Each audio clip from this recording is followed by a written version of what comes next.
Rebonjour et bienvenue dans ce tutoriel sur les défis code en bois. Donc nous sommes en train de suivre le guide enseignant de l'algorithmique débranchée, voilà, avec code en bois. Et donc on est dans le palier jaune et on attaque le défi numéro 22 qui s'appelle Snake, donc en hommage à ce célèbre jeu qui a débuté sur Nokia avec un serpent qui mange des sortes de petites pommes ou des pixels. Alors vous voyez que j'ai déjà dessiné le parcours, je l'ai un peu simplifié parce que mon ardoise est toute petite par rapport à un tableau de classe.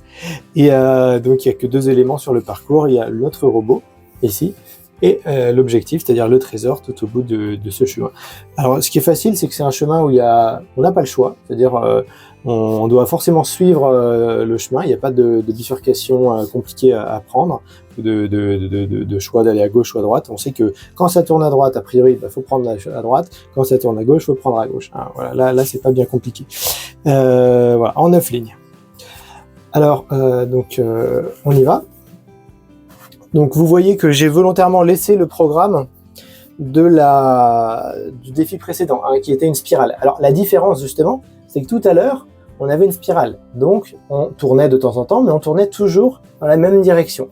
Là, en fait, on tourne tantôt à droite, tantôt à gauche, mais dès qu'il y a un tournant, on le prend.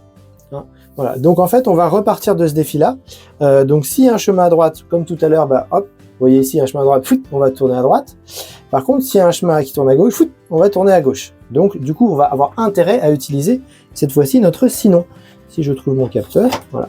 Donc, le sinon, en fait, on peut lui brancher aussi un capteur pour dire sinon, s'il y a un chemin à gauche, hein, voilà. S'il y a un chemin à droite, on pivote à droite. Sinon, s'il y a un chemin à gauche, là, pour le coup, c'est pas avance qu'on doit faire, c'est pivote à gauche. Voilà. Notre avance, on doit bien le mettre parce qu'on a vu tout à l'heure que il fallait forcément avancer une fois par tour. On peut le mettre par exemple à la fin. Hein, voilà. Alors, on va essayer de... ça rentre plus sur l'écran. Hop, voilà.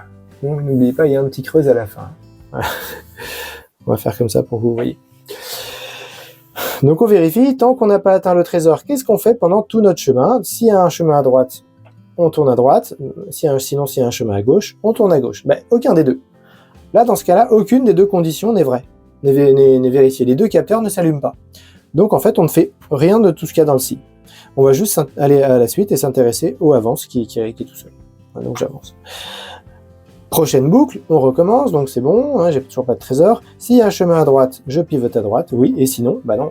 On va pas dans le sinon puisqu'on a déjà validé qu'il y avait un chemin à droite.